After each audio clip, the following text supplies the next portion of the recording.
Welcome back to Insights into Northeast Michigan, one of the places where you'll find geese and their waste, the Alpena athletic fields.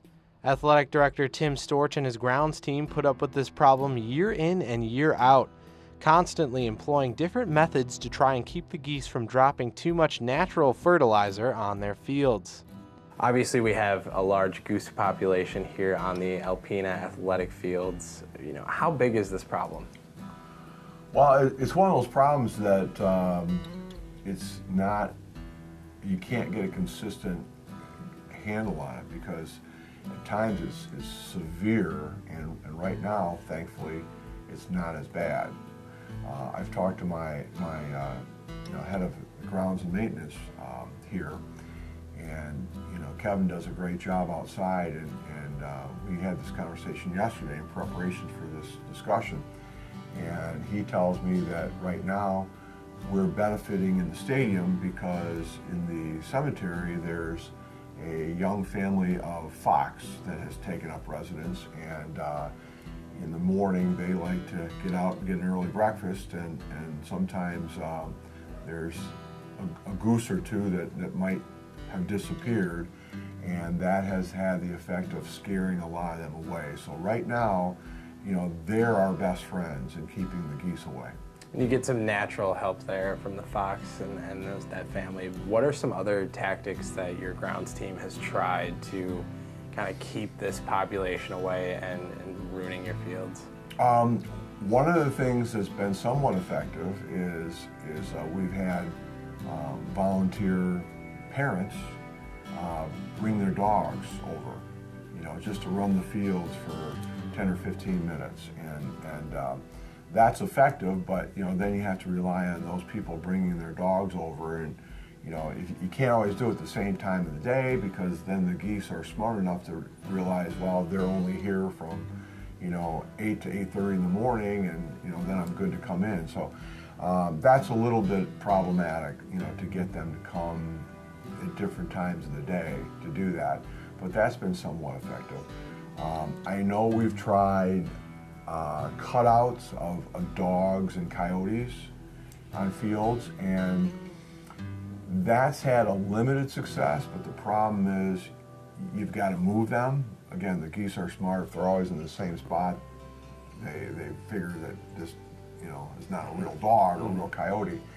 So you got to move them from time to time, and the other problem that we've had when we've tried that, pink flamingos have worked too, but sometimes the youth in the community decide that they would look better on someone else's yard, and they disappear. So that's not cost effective to invest a lot of money in buying those sorts of things, and with the danger that they could disappear with kids taking them in the middle of the night. Does the goose population in this area, do they cause physical damage to the fields? What are some of the things that are really disturbing? It's a great fertilizer. Our fields are well fertilized. There's no question about that. So if you want to call that a benefit, I guess it's a benefit in a weird sort of way. But the real problem is that for sports like football and soccer, in particular baseball and softball, you don't want to be sliding in that stuff, and it's just I'm sure there's a health factor for the kids that are a goalie in soccer or a lineman in football, or an outfielder in baseball that's diving to make catches in baseball or softball. I'm sure there's some sort of health risk there, and it's not just related to the grass areas. I mean, it even gets on the infield in the baseball and softball fields as well. So we'd love to come up with a great issue or great solution to it, but there's whatever solution you come up with, there's negatives too. Mm-hmm.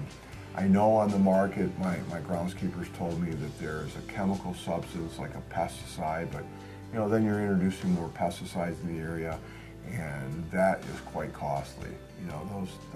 The cost of that particular liquid substance is quite costly to kind of like a deer repellent, if you will, but only for the geese. So it seems like it's a lot of positive, a lot of negative too, because you get a little bit of fertilizer from the goose population, but you also have to deal with, you know, a lot of the kind of disgustingness, you know, the potential for kids getting sick. I mean, there's always a couple negatives and positives to this problem. Talk to me about, you know, what field do you see more of the problems with? Is it the football field, or would it be baseball? Where do you see the problem? Is it all over? It's all over. I mean, I think it's just a byproduct of living in the north. We have a lot of geese that like this particular area with the proximity of Lake Huron, and they tend to migrate here. And you know, you can go any time of the day, and sometimes there'll be, you know, just a flock of them in the stadium, and then sometimes there'll be a flock of them on the practice soccer fields, and then there'll be a flock of them on the football practice fields and the baseball and softball fields. So there's no real rhyme or reason where they're going to be, or what area might be hit the hardest.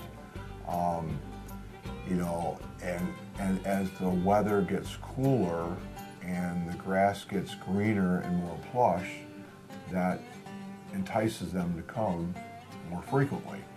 You know, when we had the hot, dry summer, they weren't here because, you know, the grass didn't supply the nutrients that they were looking for, so they were finding feeding in other areas. But I'm sure as the weather gets cooler and the grass gets greener, we'll see more of them.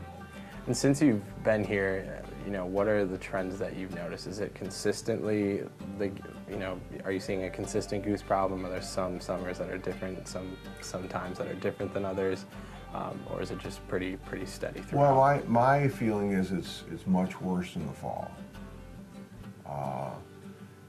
It's much worse in September, late September and October than it seems to be in the spring. The problem is in the spring, you know, when you have the snow melt, you know, all the goose poop has now been matted down by the snow, and it's melting and it's wet, and you know, that's sloppy. It's a sloppy mess, as you can imagine. Yeah.